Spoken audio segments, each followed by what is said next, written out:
Hey everyone, and welcome. Today, we're going to break down what it really takes to turn a house into a truly wheelchair-accessible home. And look, this isn't just about construction plans and measurements. It's about creating a blueprint for independence, for dignity, and for making a space where everyone feels like they truly belong. So, let's get into it. I want to start with this really powerful thought from Cody Darnell because it just hits the nail on the head. It perfectly captures what we're talking about today. You see, accessibility, it's not a technical problem. It's a human one. It's all about making sure a home is a place of inclusion, not exclusion. And this is why it matters so much. In Canada alone, you're looking at about 288,000 people who need a wheelchair for mobility. For every single one of those people, the design of their home is either a gateway to freedom or a major barrier to just living their daily life. So, as we dive into all the practical stuff, let's just keep this one core idea in our minds. We're not just talking about renovations. We're talking about making changes that are absolutely essential for a house to truly feel like a home for everyone who lives there. All right, so where do we begin? Well, the journey to an accessible home starts exactly where you'd think it would, right at the front door. This is so often the very first and honestly, the biggest barrier that we need to solve. Let's break down how to make that entrance truly welcoming. Okay, if there is one number you remember from this whole explainer, this is it. The 1 to 12 rule. This is the gold standard for making a ramp safe and actually usable. Anything steeper than this can be incredibly hard and frankly dangerous to get up. So to put it simply, for every single inch you need to go up, the ramp has to be at least a foot long. And this table right here is where that math really hits home. Just look at this. A small 5-inch step, that's about the height of a curb, needs a 5-foot-long ramp. Wow. And a 30-inch rise, which is pretty common for a porch, suddenly needs a 30-foot ramp. It just goes to show you how important planning and space are for a safe entrance. So once you get up the ramp, the next challenge is actually getting through the door. And you know, it's the little details you see here that make a world of difference.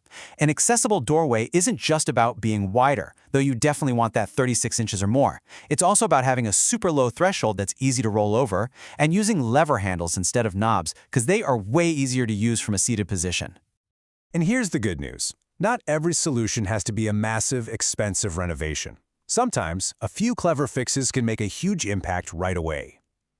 These offset hinges, for example, they swing the door totally clear of the frame, giving you a crucial extra inch or two of space. So simple, but it can be a total game changer. Okay, now that we're through the front door, let's head inside to what is often the heart of the home, the kitchen. This is the central hub for family life, right? So making it work for a wheelchair user is absolutely key for them to be part of everything, from grabbing a drink to helping cook a big family dinner. Now this slide shows the real heavy hitters for an accessible kitchen. The countertops are huge. You want them between 28 and 34 inches high so they're usable from a chair. A roll-under sink is a must, with open space underneath and, very important, insulated pipes for safety. For appliances, a side-by-side fridge is so much easier to access. And one of the most critical safety features? Front-facing controls on the stove. You never want to have to reach over a hot burner. It's all about bringing the kitchen to the user, not the other way around. All right, so we've covered the public heart of the home. Now let's move to the most personal and essential spaces. Making the bathroom and bedroom accessible is just, well, it's absolutely critical for independence, for privacy, and for having a comfortable daily routine. And the guiding idea here is simple, but it's really profound. Every single change you make should be about creating a completely barrier-free environment. This isn't just about pure function. It's about making a space feel safe, personal, and dignified. Here are 5 upgrades that can totally transform a bathroom. First up, the roll-in or zero-threshold shower. This is probably the biggest game changer because it gets rid of that curb, which is a huge barrier. Next, you have properly installed grab bars. And notice that emphasis on reinforced walls. That is key for safety. A handheld shower head gives you control, a raised toilet makes transfers way easier, and just like in the kitchen, a roll-under vanity is crucial for getting to the sink. Now, in the bedroom, space is everything. You need a nice, clear path, at least 36 inches wide, all the way around the bed for transfers. And it's the little details that count, right? A bed height that's level with the wheelchair, closet rods that you can actually pull down to you, and pocket doors that slide into the wall so they don't swing out and block that precious maneuvering room. Okay, so we've seen what needs to be done. We've gone through the house. But the big question is, how do you even start a project like this? It can feel really overwhelming. So let's shift gears and look at a clear blueprint for how to take action. Think of this as your roadmap.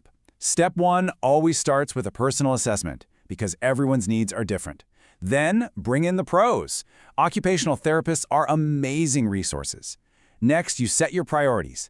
Tackle the biggest hurdles first, like just getting in the front door.